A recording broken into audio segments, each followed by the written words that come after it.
அனைத்து நல்லுணங்களுக்கும் வணக்கம். நான் உங்கள் ரவிக்குமார். தொடர்ந்து நம்ம அடுத்தடுத்த அப்டேட் பார்த்துட்ருக்கோம். ஈரான் இஸ்ரேலுக்கான ஒரு பதற்றமான ஒரு சூழ்நிலை. நேற்று இரவு டெல்லவியூ மற்ற பகுதியில் ஒரு பதற்றமான ஒரு சூழ்நிலை காணப்பட்டது. அதே போல் அப்படியே கொஞ்சம் அந்த பக்கம் போகணும் அப்படின்னா ஈரானுக்குள்ளார இரண்டு பகுதி, ஒரு இடத்துல தெஹ்ரான் பக்கத்தில் ஒரு 80 கிலோமீட்டர் தள்ளி ரிக்டர் அளவுக்குள்ள 5.2 மேபி அங்கே பக்கத்தில் அணு உலை மீது தாக்கல் நிகழ்த்தப்பட்டிருக்குமோ, கொஞ்சம் அணுக்கதிர்வீச்சு வந்துடுமோன்ற ஒரு பதற்றமான ஒரு சூழ்நிலை.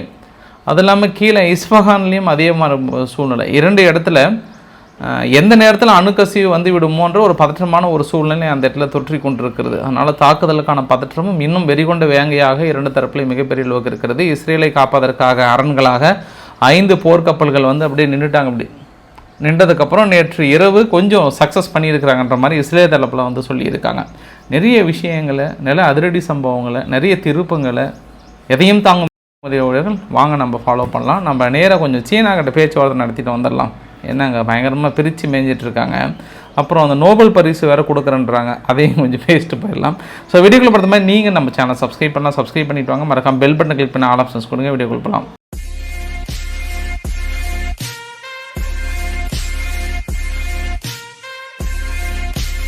நேற்று நான் பதிவெல்லாம் போட்டு முடித்ததுக்கப்புறம் திடீர்னு இந்த ஒரு பதிவை பார்த்தோன்னு எனக்கும் ஷாக் ஆகிடுச்சு.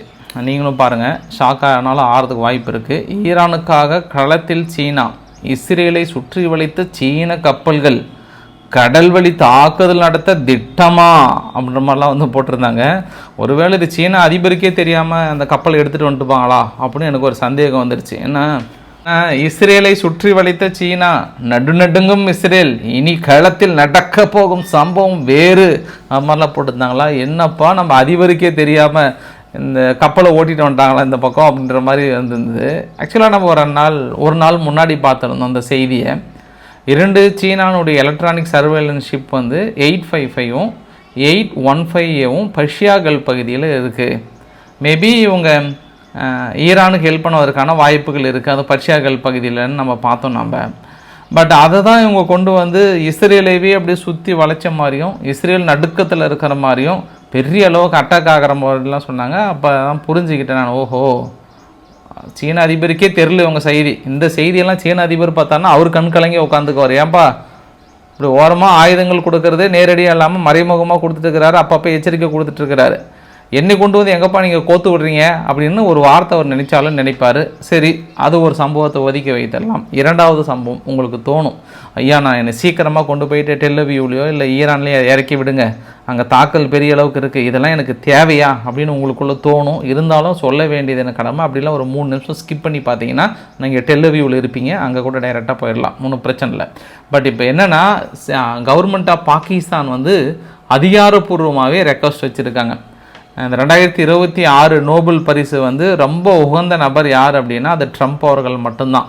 ஏன்னா இந்தியா பாகிஸ்தான் போரை வந்து நிறுத்தியிருக்கிறார், குறிப்பாக இந்தியாவை அழிவிலிருந்து காப்பாற்றியிருக்கிறார். அதுதான் ரொம்ப முக்கியம். கொஞ்சம் ட்ரம்ப் மட்டும் உள்ள நுழையல்னு வச்சுக்கோங்களேன், முடிஞ்சிருக்கும். யாருக்கு அதை இந்தியா கதையை முடிஞ்சிருக்குன்ற மாதிரி அங்கே ட்ரம்ப்பு கிட்ட போய் ஆசிப் முனியர்கள் வந்து பேசியிருக்கிறார் போல். அவரும் அதை பற்றி தான் இதெல்லாம் சொல்லிகிட்டு இருக்கிறாரு.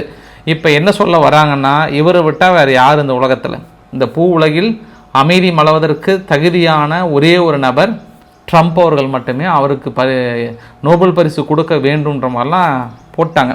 வழக்கமாக ஒவ்வொரு நாடும் என்ன பண்ணுவாங்கன்னா அவங்க நாட்டில் இருக்கக்கூடிய ஒரு நபர்களை வந்து நோபல் பரிசு கொடுப்பதற்காக பரிந்துரைப்பாங்க.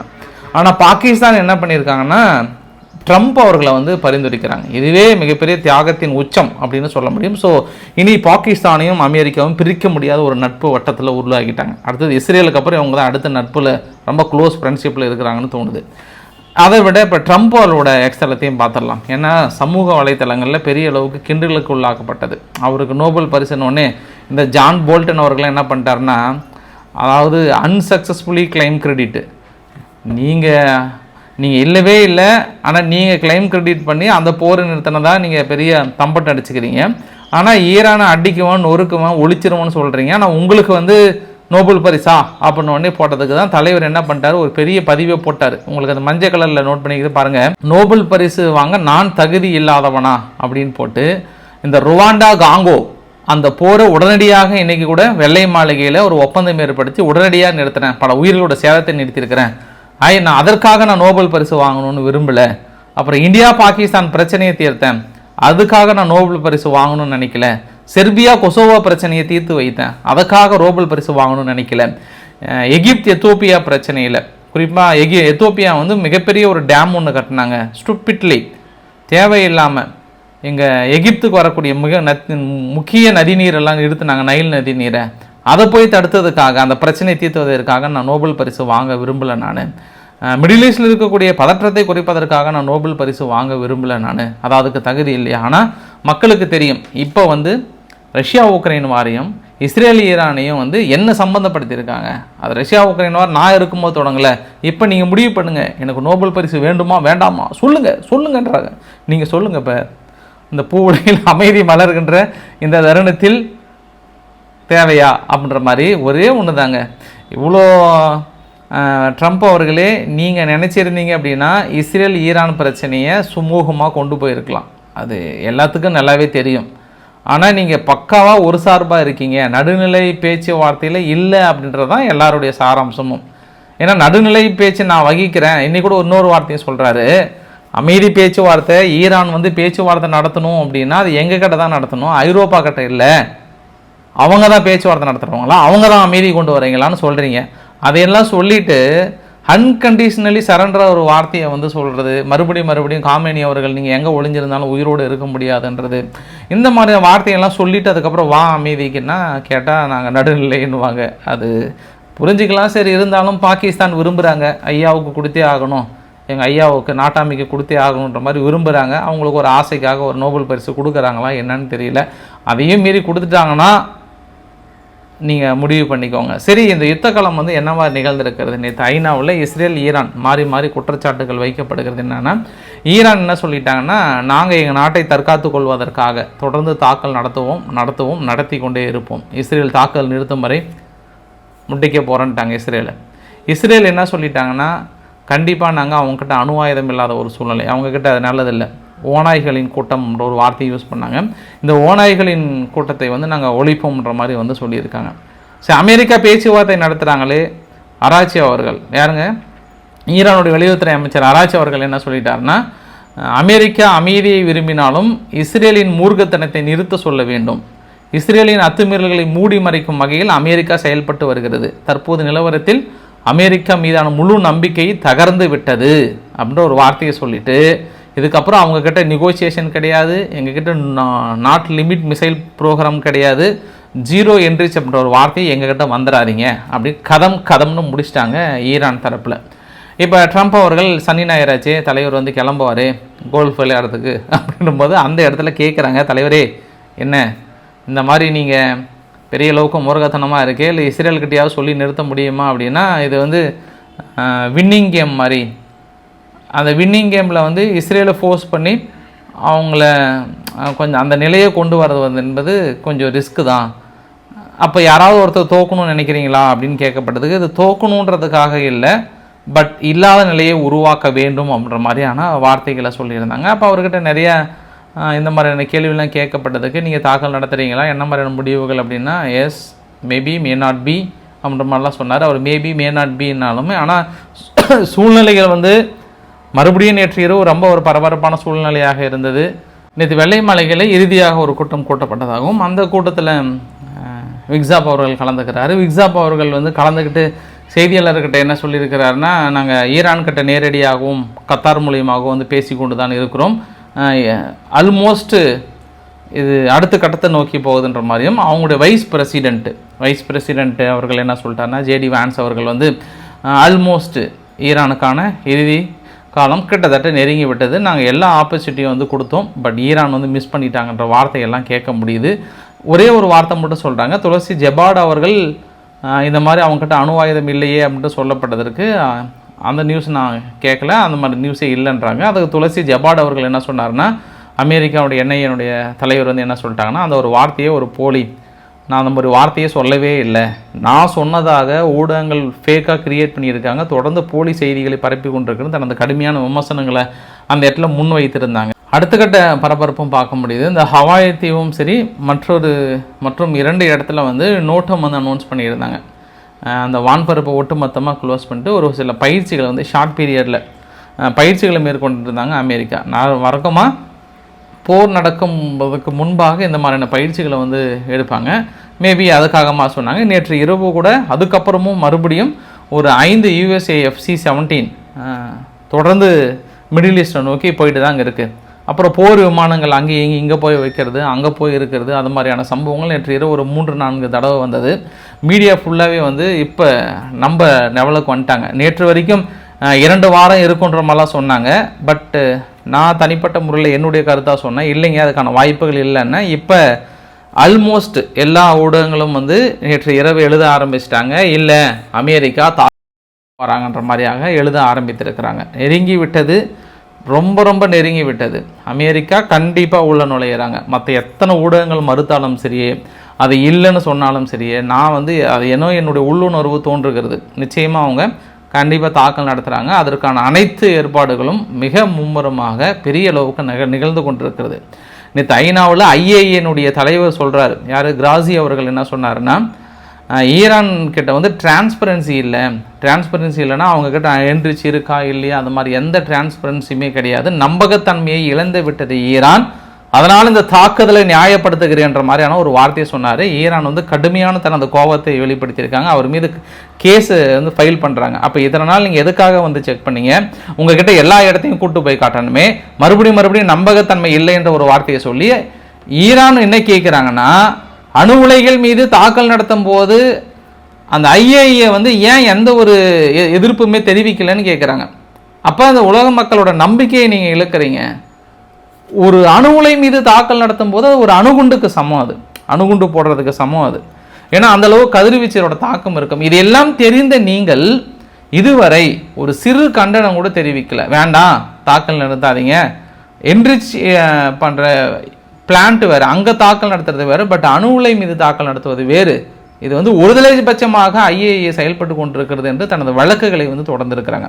இப்போ இதெல்லாம் சுற்றி வளைச்சு பார்க்கும்போது நீங்கள் ஒரு கன்க்ளூஷனுக்கு வந்திருப்பீங்க. மற்ற எல்லா மீடியா நிறைய நீங்கள் சேனல்லாம் நீங்கள் பார்ப்பீங்க. ஆனால் இந்த பதிவில் நீங்கள் ஒரு கன்க்ளூஷன் வந்திருப்பீங்க. நான் கன்க்ளூஷன் வந்திருக்கேன். அதற்கான ரிசல்ட் உங்களுக்கு ரொம்ப நாள்லாம் இல்லை, கூடிய விரைவில் ஏற்பாடுகள் கிட்டத்தட்ட நெருங்கிட்டாங்கன்னு தான் எனக்கு தெரியுது. இனி நடக்கக்கூடிய சம்பவம் வேறு மாதிரி இருக்கும். ஏன்னா ஈரானும் வந்து அதுக்கான சக்ஸஸ் ரேஷியோ தொடர்ந்து காட்டிட்டு தான் இருக்காங்க. இப்போ நம்ம நேராக எங்கே போகிறோம் அப்படின்னா டெல்லவியூவில் போயிடலாம். ஏன்னா 10 நிமிஷமாக இருக்கிற சூழ்நிலையுமே விளக்கிட்டேன். இப்போ நேராக டெல்லவியூவில் நேற்று நிகழ்ந்த தாக்குதலில் 2 பகுதியை சொல்கிறாங்க. ஐஃபான்ற பகுதியில் ஒரு பெரிய தாக்குதலும், அங்கே வந்து கிளஸ்டர் மியூனேஷனை யூஸ் பண்ணியிருக்காங்க. பக்கத்தில் கூட அனிமேட்டட் வீடியோ கூட பாருங்கள். கொத்து குண்டுகள் வந்து அதனால தான் அவ்வளோ பெரிய இழப்புகளும் நிறைய ஏரியாவில் வந்து பாதிக்கப்பட்டிருக்குன்ற மாதிரி சொன்னாங்க. கீழே சவுத் ரீஜியனுக்கு மேலே பார்த்தோம்னா பீர்ஷியாவான் இருக்குது. இந்த பீர்ஷியாவா பகுதியில் பெரிய ஒரு தாக்குதல் இலக்காகப்பட்டிருக்கிறது. அந்த ஆஸ்கலான் பகுதியில் நேற்று அது 5 மணி வரைக்கும் தான் அப்டேட் பண்ணியிருக்காங்க.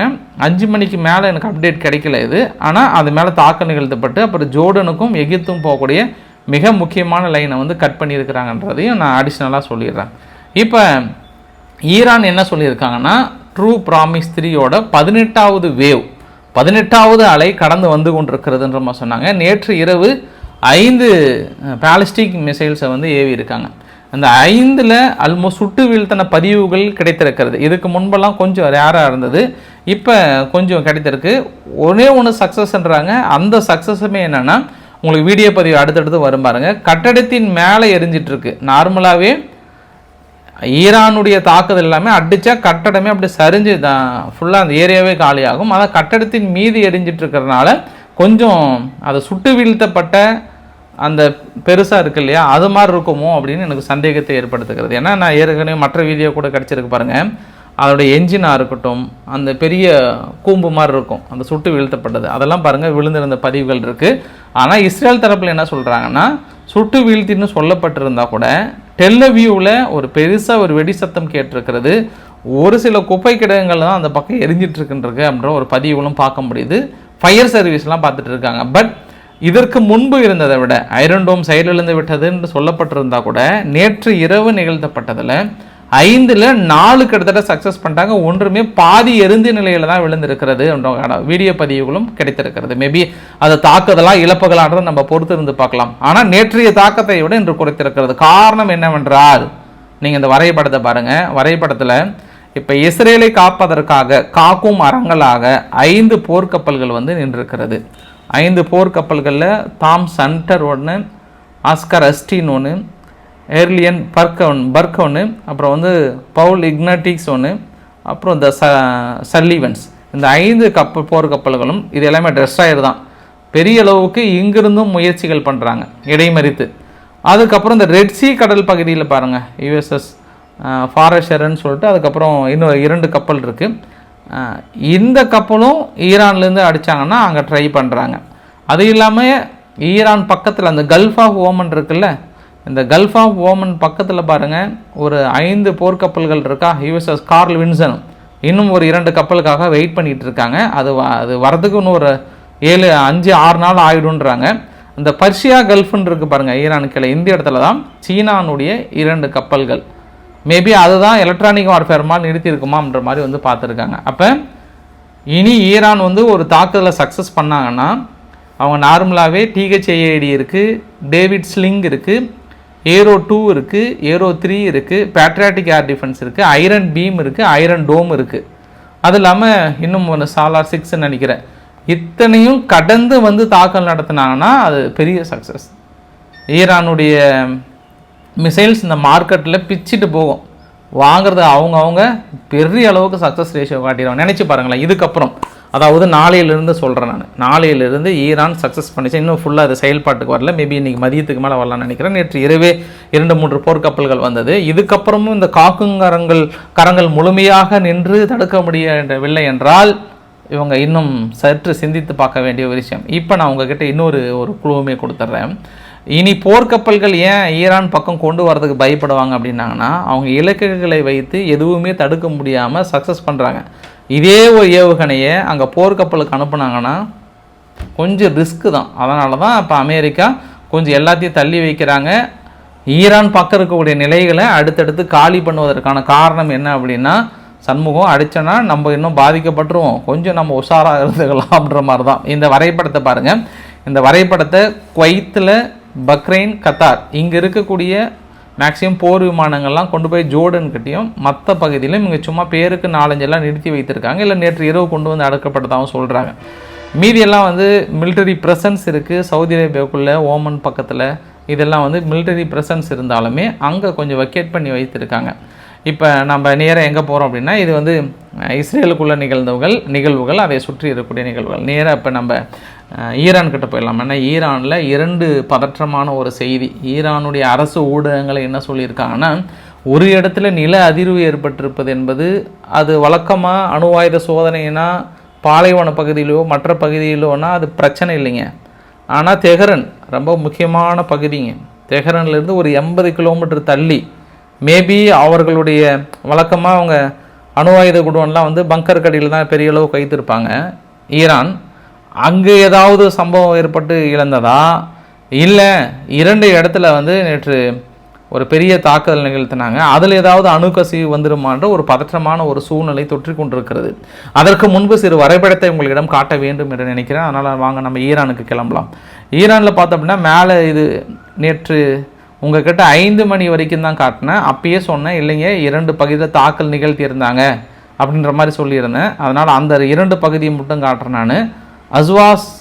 ஹவாஸ்ன்ற பகுதி கீழே பாருங்கள் 2 நம்பர் போட்டிருக்குல்ல, அந்த பகுதி உங்கள்கிட்ட நேற்று சொல்லியிருந்தேன். அதுக்கான வீடியோ பதிவு நான் உங்கள்கிட்ட காட்டியிருந்தேன். அது 2ன்னு போட்டிருக்கு பார்த்தீங்களா, அது பெரிய இழப்புகள் ஏற்பட்டிருக்குன்னு சொன்னாங்க. அடுத்து வந்து பஷ்ரியர்.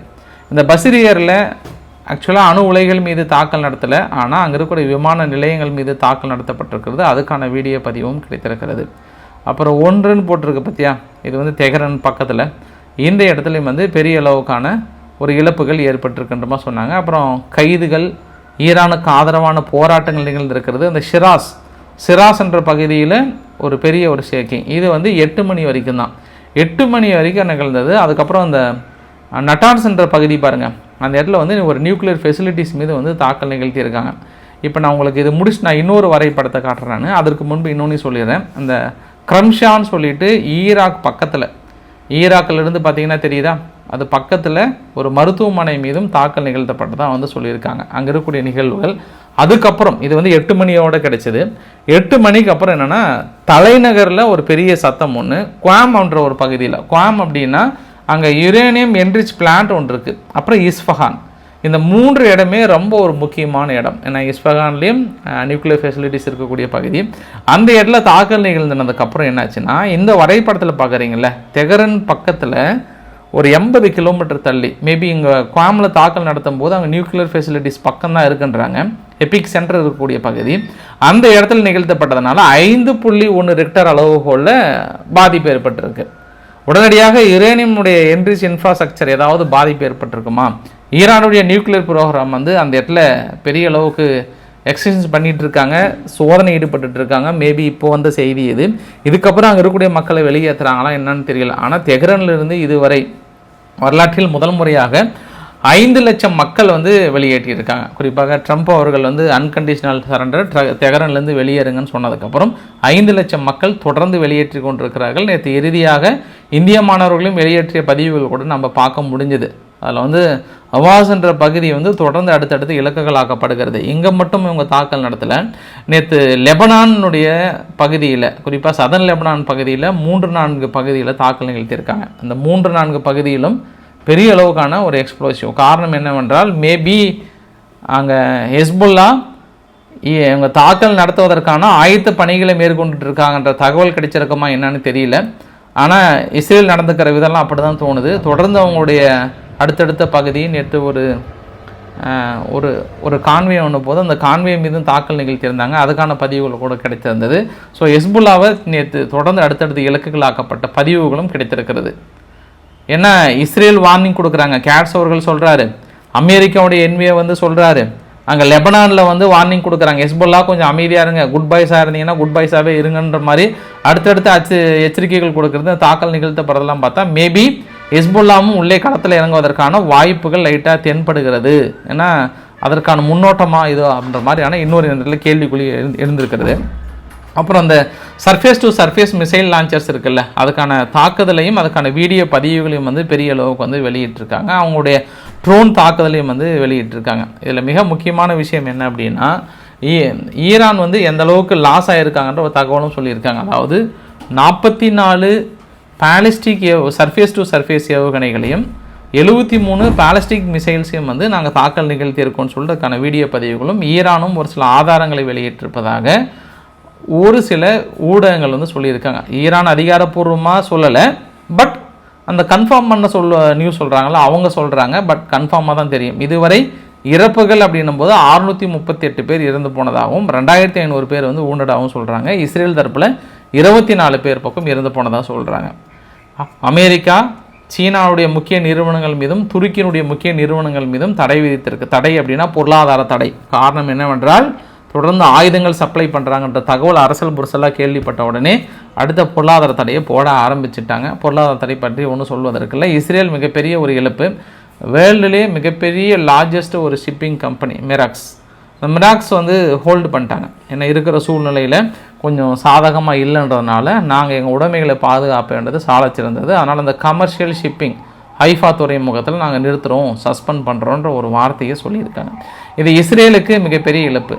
தொடர்ந்து நடைபெறுகிற இந்த யுத்தத்தில் பொருளாதார ரீதியாக 2 நாடுகளும் பாதிக்கப்பட்டிருக்கிறது. பொருளாதார ரீதியான பாதிப்புகள் அப்படின்னா, நம்ம டாலரோட கம்பேர் பண்ணும்போது ஈரான் வழக்கமாக பாதிப்புகள் அதிகம் தான். ஏன்னா அவங்க ஏற்கனவே பொருளாதாரத்தில் இங்கே பாருங்கள், ஒரு டாலருக்கு 42,125 ரியால் இருக்குது. இதுக்கு முன்பு கொஞ்சம் குறைவாக இருந்தது, பட் இருக்க மேலே ஏறிட்டு போது தெரியுது. அவங்க இஸ்ரேல் வந்து ஒரு டாலருக்கு 3.49 அப்படின்னா அவங்க ஹோல்டு பண்ணியிருக்காங்க பாருங்கள். அப்போ இருந்து தொடர்ந்து தாக்குதல் இருந்தால் கூட அந்த பொருளாதாரத்தை இந்த மாதிரி இழப்புகளை சந்தித்திருந்தால் கூட டாலருக்கு இணையான மதிப்பில் 3.49. நம்ம இந்தியா 86 ரூபாய் இருக்குது. ரஷ்யா வந்து இந்த வருஷத்திலே ரொம்ப சிறப்பாக செயல்பட்ட நாணயம் வந்து ரஷ்யாவுடைய ரூபிள் தான், 78.41. அதாவது 110 வரைக்கும் போன ஒரு நாணயம் 78.41 வருவது என்பது சாதாரண விடயம் அல்ல. அதனால் மிகப்பெரிய அளவுக்கு பெஸ்ட்டு நாணயமாக அனௌன்ஸ் பண்ணியிருக்காங்க IMF ரஷ்யாவை. ஸோ இந்த ஒரு சந்தர்ப்பம் இன்னும் கொஞ்சம் போச்சுன்னா அவங்களுக்கு சாதகமாக அமையுது என்பது கண்கூடாக தெரிகிறது. ஈரானில் இருக்கக்கூடிய மக்களுக்கு தொடர்ந்து 60 மணி நேரமாக அங்கே நெட்டு இல்லாமல் தவிக்கிறாங்க. இன்னுமே எலான் மஸ்க் கொடுக்குறன்னு இன்னும் கொடுக்காமல் இருக்காங்க. மனுஷன் சாப்பாடு, தண்ணி, சோறு, தண்ணி எதுவுமே பாத்ரூம் போகாமல் கூட ஒரு மனுஷனால் வாழ்ந்துட முடியுங்க இந்த காலத்தில். ஆனால் நீங்கள் நினச்சி பாருங்கள், உங்கள் கையில் ஒரு 10 மணி நேரம் நெட்டு இல்லாமல் இருந்துட முடியுமான்னு சும்மா ஒரு இமேஜின் பண்ணி பாருங்கள். எங்கேயாவது டூர் போனோம் அப்படின்னா நெட்டு கிடைக்காத பகுதியில் போனால் இருக்கலாம். ஆனால் வாலண்டியராக இந்த மாதிரியான சூழ்நிலையில், அதுவும் ஈரானில் இருக்கக்கூடிய மக்கள் போர்க்களத்தில் என்ன நிகழ்ந்து கொண்டிருக்கிறது, இப்போ நான் லேட்டாக அப்டேட் பண்ணாவே ஏன் லேட்டு சீக்கிரம் தெரிஞ்சுக்கணும்னு நினைக்கிறீங்களா? அப்போ ஈரான் மக்களுக்கு எந்த செய்திகளும் இன்னும் சென்றடையவில்லை என்பதும் சால சிறந்தது. ஈரான் என்ன நினைக்கிறாங்கன்னா, உங்கள்கிட்ட செய்தி மட்டும் போகிறது பிரச்சனை இல்லை, அடுத்து நீங்கள் உங்கள் வேலையை ஆரம்பிச்சிருவீங்க, உங்களெல்லாம் அடக்கி வச்சா தான் கரெக்டாக இருக்கிற மாதிரி. ஏன்னா அது ஒன்று, அது அப்படியே எடுத்துக்கலாம். இன்னொன்று என்னென்னா, இஸ்ரேல் இந்த நெட்டை பயன்படுத்தி தாக்கல் நடத்துகிறாங்கன்ற மாதிரி ஈரான் இமேஜின் பண்ணுறாங்க. ஆனால் இஸ்ரேல் இவங்க நெட்டை பயன்படுத்தலை, அவங்க வேறு ஏதாவது ஊடுருவி மற்ற விஷயம் பண்ணுறதுக்கு தான். பாருங்கள், நேற்று கூட என்ன சொல்லியிருந்தாங்கன்னா, மேஜர் ஜெனரல் முசோன் பஹாரி அவர்கள் கொல்லப்பட்டிருப்பதாக இஸ்ரேல் தரப்பில் அனௌன்ஸ் பண்ணியிருக்காங்க. இன்னும் அவங்க உறுதிப்படுத்தலை. இவங்க ஐஆர்ஜிசியோட பஸ்ரா கவர்னன்ஸோட மிக முக்கிய தலைவராக பார்க்கப்படுகிறார். இவரையும் கொண்டிருக்காங்க நேற்று. ஸோ இவ்வளோ ப்ரிகாஷனரி எடுத்தும் அடுத்தடுத்த மொசாட்டினுடைய தலைவர்கள் கைது செய்யப்பட்டும் அது ஒரு வார்னிங் கொடுத்தாங்க. இப்போ இன்னும் 5 நாளுக்குள்ளார இன்னும் யாராவது ட்ரோன் ஏதாவது இருந்தது அப்படின்னா பொது மன்னிப்பு கூட உங்களுக்கு விட்டுறேன், சீக்கிரம் கொண்டு கொடுத்துருங்க, எல்லாம் முடிச்சிடும் உங்கள் கதைன்ற மாதிரி எச்சரிக்கை கொடுத்துருக்காங்க. இப்போ ரஷ்யா என்ன கவலைப்பட்டிருக்காங்கன்னா, கன்னத்தில் கையை வச்சுட்டு உட்காந்துட்டார் புடின் அவர்கள். இப்போ நடக்கின்ற சம்பவம்லாம் பார்த்தோம் அப்படின்னா, ஒருவேளை 3ஆம் உலக யுத்தத்திற்கு சென்று விடுமோ என்று கவலை அளிக்கிறது அப்படின்ற மாதிரிலாம் சொல்லியிருக்காங்க. இதை கொண்டு போய் ட்ரம்ப் கிட்ட கேட்டால் ட்ரம்ப் என்ன பண்ணுவார் அப்படின்னா, நீங்கள் உக்ரைன் மீது தாக்கல் நடத்துறதை நிறுத்திக்கிறீங்களா அப்படின்னு கேட்பார் இல்லையா? ஏன்னா ஏற்கனவே அப்படி தான் சொன்னார். ஏன்னா இன்று கூட பார்த்தீங்கன்னா, நேற்று இரவு உக்ரைன் மீது மிக பயங்கர தாக்கல் நிகழ்த்தியிருக்காங்க. ஒரு 300 ட்ரோனுக்கு மேலே அனுப்பியிருக்காங்க. உங்களுக்கு நான் அடுத்த ஆர்கே சேனலில் உங்களுக்கு அப்டேட் பண்ணுறேன். நம்ம பிடிச்சிருந்தால் லைக் பண்ணுங்கள், உங்கள் ஃப்ரெண்ட்ஸுக்கு ஷேர் பண்ணுங்கள், சப்ஸ்கிரைப் பண்ணுங்கள். ரவிக்குமார் சோமு சேனல். நன்றி, வணக்கம்.